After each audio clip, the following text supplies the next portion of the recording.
Hyderabadi chicken gravy எப்படி பண்ணுறதுன்னு பார்த்துடலாமா? இதுக்கு நான் வந்து ஒரு 1/2 கேஜி சிக்கனை வந்து வாஷ் பண்ணி க்ளீன் பண்ணி எடுத்திருக்கேன். மஞ்சள் தூள், மிளகாய் தூள், அப்புறமா வந்து கரம் மசாலா, உப்பு, கறி மசாலா, அதுக்கப்புறம் ஜீரகத்தூள் இதெல்லாமே சேர்த்துருக்கேன். 1 கப் போல் தயிர் சேர்த்துருக்கேன். ஒரு 2 பச்சை மிளகா வந்து இந்த மாதிரி கீறி சேர்த்துருக்கேன். அப்புறமா ஒரு கொத்து போல் மல்லி இலை, ஒரு கொத்து போல் புதினா இலை, அப்புறம் ஒரு 2 டேபிள் ஸ்பூன் போல் இஞ்சி பூண்டு விழுது, அதுக்கப்புறம் ஃப்ரை பண்ண ஆனியன் வந்து 1 கப் ஃபுல்லாக சேர்த்துருக்கேன். அதுக்கப்புறம் ஒரு பாதி லெமனை வந்து நல்லா இதில் ஸ்க்வீஸ் பண்ணி விட்டுருக்கேன். எல்லாத்தையுமே சேர்த்து நல்லா மிக்ஸ் பண்ணி மேரினேட் பண்ணிட வேண்டியதுதான்.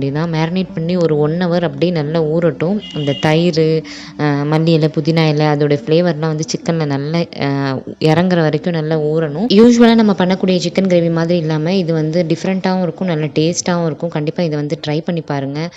சப்பாத்தி, ரோட்டி, அதுக்கப்புறம் வந்து கீ ரைஸு இது கூடலாம் வந்து பெஸ்ட் காம்பினேஷனாக இருக்கும். நம்ம ஒரு விஷயம் பண்ணுறோம், ஒரு ஒர்க் நம்ம பண்ணுறோம் அப்படின்னா, எக்ஸாம்பிள் எது வேணா இருக்கலாம். இப்போ நம்ம பண்ணுற சமையலாகட்டும், இல்லைனா ஏதோ ஒரு ஒர்க் ஆகட்டும், அது வந்து அதோடைய அவுட்புட் வந்து ஒழுங்காக வரல அப்படின்னா, முன்னாடி உள்ள நானா என்ன பண்ணுவேன் அப்படின்னா, எல்லாத்தையும் தூக்கி எறிஞ்சிட்டு ஒரே அழுதுட்டு அப்படியே படுத்துருவேன். அதுக்கப்புறம் எனக்கு எதுவுமே ஓடவே ஓடாது. ஆனால் இப்போல்லாம் நான் அப்படி கிடையாது.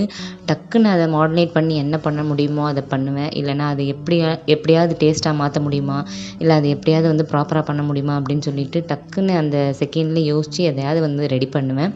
ஸோ இந்த மாதிரி தான் இப்போ நான் இருக்கேன். ஸோ நீங்கள் இந்த மாதிரி விஷயங்களில் எப்படி இருக்கீங்க அப்படிங்கிறத கமெண்ட் செக்ஷனில் கமெண்ட் பண்ணுங்கள்.